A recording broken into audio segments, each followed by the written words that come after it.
This is Optimal Startup Daily, episode 830. Don't build an empire. Find a few friends who care. Part 1 by Jeff Goins of GoinsWriter.com. And I'm your narrator, Dan, and I am here with you every single day reading from some great blogs on entrepreneurship. If you'd like more information about this show, about our authors, about our podcast network, you can head over to oldpodcast.com. That's oldpodcast.com. And today I have a little bit of a longer post for you, so I'm going to read the first half right now and then finish up the second half tomorrow. So for now, let's get right to part 1 of this post and start optimizing your life. Don't build an empire. Find a few friends who care. Part 1 by Jeff Goins of GoinsWriter.com. The best marketing you can do for your work is not to build an empire, but to find a few friends who care. We all want to reach the masses and see our work get into the mainstream. We want to have an impact. But the only way to reach the many is to first reach the few. This is all marketing is. Finding a handful of misfits who appreciate your work before anyone else does, then giving those people the tools to help spread the message. The way we get a Harry Potter, Apple Computer, or Amanda Palmer is not by trying to reach everyone all at once. Quite the opposite, in fact.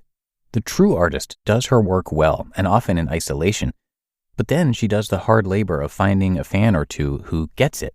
She seeks out those handfuls of aficionados who are obsessed with the kind of work she does. Whether it's reading mystery novels, antiquing, collecting vintage cameras, or whatever, she diligently seeks out her few and goes deep with them.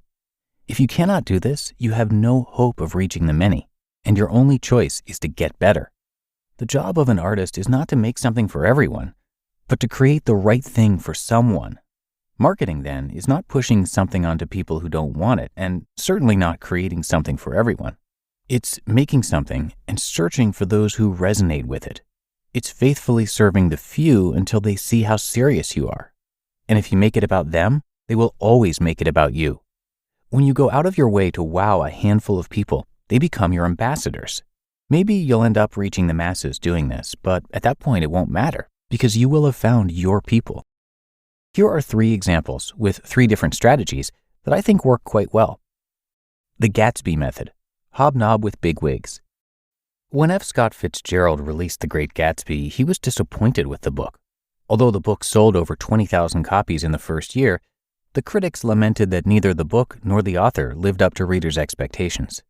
Frustrated and somewhat disillusioned with his attempts to live up to his potential, Fitzgerald moved to Hollywood, took up screenwriting, and faded into near obscurity. 40 years later, long after the death of its author, Gatsby landed at the top of the bestseller list. How? Fitzgerald had somewhat unwittingly built a small but powerful network of people who admired his work. By the time of his death, he was practically penniless and considered himself a failure. His handful of friends who cared about seeing his work endure worked hard to ensure his writing was remembered. They did this by writing about him in books and articles, trying valiantly to keep his memory alive long after his death. This culminated in a fan mentioning his book to the Wartime Council for Books, suggesting it be added to the list of titles the United States government was shipping overseas to soldiers during World War II. They ended up shipping 155,000 copies of Gatsby overseas, each copy being read by 6 or 7 soldiers before the paperback copy literally fell apart. Over a decade later, the book was back in mainstream circulation and eventually read in almost every single high school in America. The fact that Fitzgerald had a few friends who cared was the only thing keeping his work in circulation until Gatsby eventually caught up with the times and became a bestseller. This is essentially what I did when I launched this blog. I understood that in any industry, there are a handful of voices most people listen to, no matter what.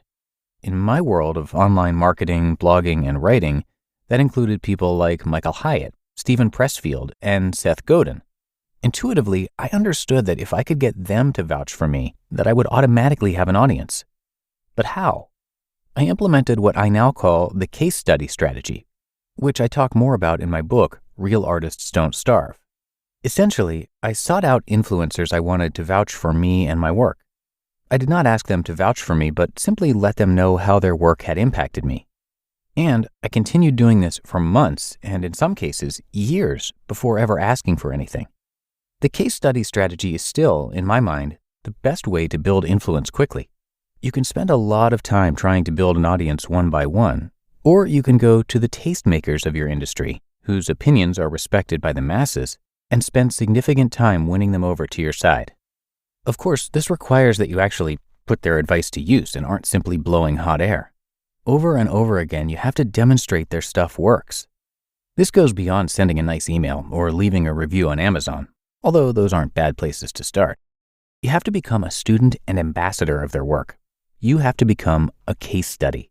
You don't need to do it perfectly, but you ought to do it humbly. Remember that influencers don't want someone who knows everything already. They want someone who is humble. As a burgeoning literary voice in America during the 1920s, F. Scott Fitzgerald made friends with many of the literary elite of his day, which allowed his work to endure when it otherwise would have likely disappeared. So, no, it's not just luck that helps your art endure. Many artists become famous because they know how to make a friend. The secret behind The Shack: Get a Street Team. One of the best-selling books, not only of the last century, but of all time, is The Shack by William Paul Young. However, many don't know this short novel was initially self-published and did not rise to instant success. In fact, the author was not a well-known super influencer with an email list of 500,000 people. He did, however, have a powerful story.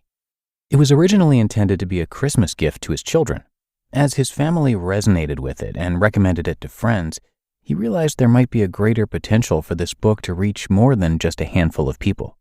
Young ended up partnering with a couple of other friends who liked the story and started an independent publishing company. In the first year, he shipped over 1 million copies directly out of his garage.